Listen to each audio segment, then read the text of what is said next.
Welcome back to the Deep Dive. So we are tackling something today that, well, honestly, I struggled with a bit while reading the prep material. I get that. Usually when you talk about kindness, it's a pretty safe topic. Right. It's all warm fuzzies, pay it forward, be the change you want to see. But the sources we're diving into today, and we've got some heavy-hitting Stoic philosophy, some psychology, even a little Dostoevsky, they just strip all of that away. They really do. They suggest that a lot of what we call kindness is really a kind of covert contract. It's a bit of a cold shower. We're looking at the hidden cost of being the nice one, and specifically why helping people so often leaves us feeling, drained or bitter instead of fulfilled. And it all starts with a scenario that is just, well, it's a little too relatable. Oh, it triggered me for sure. The source paints this picture. You do a favor, a small one. Yeah. Maybe you answer a colleague's panic email at 10 o'clock at night. Or you spot a friend for lunch and you just wave it off. Oh, get me next time. Exactly. You don't make a big deal out of it. You're just being a helpful person, right? Yeah. You're playing the role of the good citizen. But then, a few weeks later, the tables turn. You need a favor. Maybe you need that same colleague to cover for you for just 10 minutes. Yeah. And what happens? Crickets. They're busy. Or they just give you a flat no. And that's the moment. That's the freeze frame the sources want us to focus on. What is that feeling inside you right then? It's not always rage, is it? No, not at all. The source describes it more precisely. It's this quiet, shifting feeling in your gut, a realization, and the internal monologue is just, Yeah. So that's how it is. So that's how it is. That phrase says everything. It reveals that you thought there was a deal. Yeah, you thought, I put a coin in the machine 3 weeks ago, so a candy bar should come out now. And when the machine just eats your coin, you realize there was no machine. There was just you doing something and them doing whatever they wanted. But this is where I get a little stuck. If we were really just helping out of kindness, pure, selfless kindness, why does that silence hurt so much? That's the core question of this whole deep dive. If the act was truly free, the result shouldn't matter. But it does. It really, really does. There's a quote from Seneca in the material that just framed this whole thing for me. He asks, basically, are you giving or are you investing? It's a brutal question. It's such a sharp distinction. Because if you're investing, you're looking for an ROI, a return on investment. It might not be money, it could be a return favor, or just them liking you more. But if you're giving, truly giving, the account is settled the second the gift leaves your hand. It's over. And I think most of us, if we're really honest, are investors who are just sort of posing as philanthropists. Which is completely human. The sources argue this isn't because we're bad people. We are wired for reciprocity. But the Stoic challenge is to move from being an unconscious investor, which leads to bitterness, to becoming a conscious giver. Okay, let's unpack that psychology. The sources call it the psychology of transactional kindness, and it goes deeper than just wanting a favor back. It's about validation. A lot of the time, helping is a way to build our identity. I am the helper. I am the dependable one. When someone thanks you, it reinforces that story. It proves you're a good person. So it's an ego boost then? Partly, yeah. But it's also a safety thing. The sources talk about emotional currency. The idea that if we help enough people, we build up this buffer. We're basically buying insurance against being treated badly. If I'm nice to everyone, the world has to be nice back to me. Exactly. Which is the just world fallacy. And when the world isn't nice, then when the person you helped ghosts you, it doesn't just hurt your feelings, it shatters your worldview. You feel unsafe. It's like, wait, I paid my insurance premiums. Why is my house on fire? Precisely. There was a really dark insight in the notes referencing Dostoevsky that I want to touch on. The idea that sometimes we help people just to avoid dealing with ourselves. Yes, helping as a distraction. It's a classic Dostoevsky character, right? The person who is completely obsessed with other people's problems because it's so much easier than sitting alone in a room and facing their own emptiness. Wow. So if I'm busy fixing your life, I don't have to look at the mess in my own. It's a displacement activity. I'm not unhappy, look how helpful I am. But that's a trap. Because if my self-worth depends on being useful to you, then I need you to be a little bit broken. And I need you to be grateful. And if you stop needing me or stop thanking me, I'm forced to look back at myself. And I don't want to do that. That's terrifying. So I get angry at you, not for being rude, but for walking off stage in the middle of my play. Okay, so what is the Stoic take on this? Are they just saying we should stop helping people? Because that feels like a pretty bleak way to live. No, not at all. The big Stoics, Marcus Aurelius, Seneca, they were deeply involved in their communities. They believed in duty, but they were obsessed with having honest motives. So the critique isn't don't help. No, it's don't lie to yourself about why you're helping. The lie is that we're selfless. The real danger isn't wanting a return, it's pretending you don't and then getting bitter when it doesn't come. Be a trader if you want to trade. Just don't call it a gift. Exactly, that's honesty. This brings us to the invisible ledger. This mental accounting system we all seem to have. We all have one. We're taught from day one that kindness equals reward. So we walk around with this invisible notebook. Listened to Sarah's problems for an hour credit, stayed late for the boss credit. And we just assume the other person is keeping the same score. But they're not. That's the whole point. You have this detailed spreadsheet of everything you've ever done for Sarah. Sarah has no idea that spreadsheet even exists. She just thinks you're a good friend. So when I try to cash out, when I ask Sarah for something and she says no, I feel like I've been robbed. And Sarah's just confused. She's thinking, why is he so mad? I just can't make it to his party. She doesn't know she just defaulted on a loan she never took out.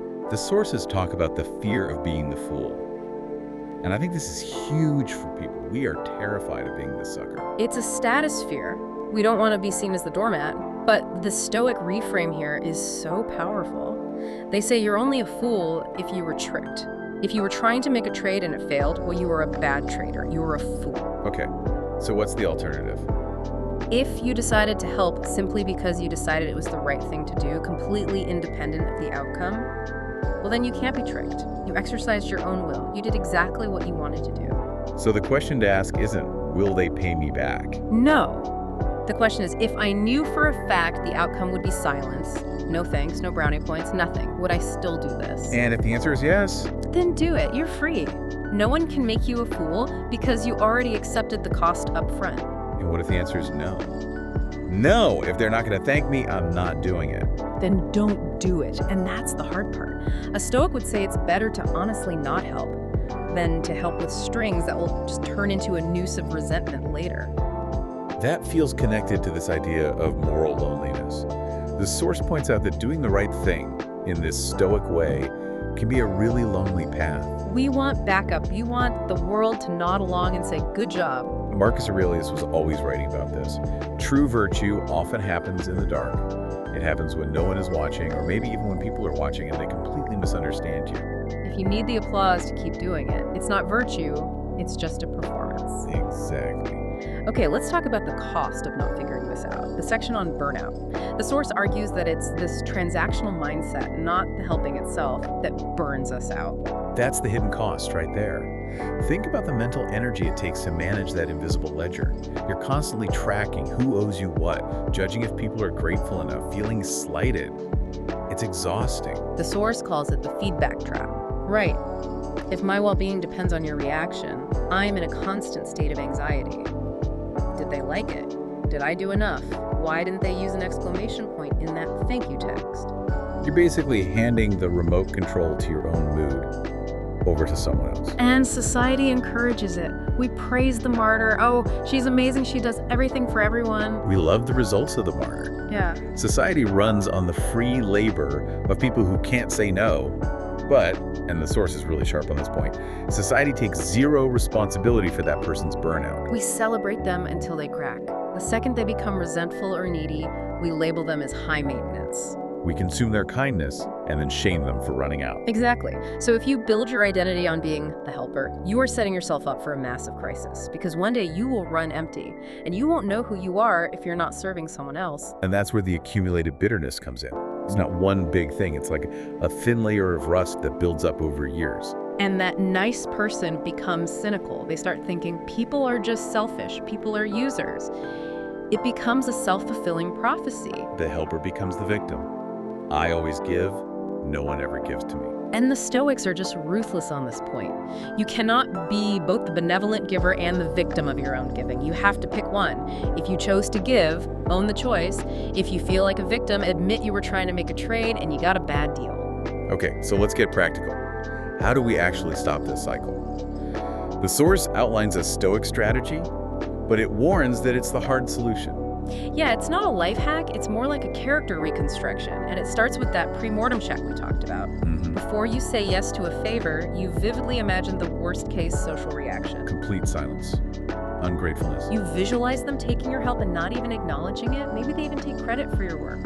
And you ask yourself, can I live with that? That feels like a lot of work just to decide if I should stay 10 minutes late.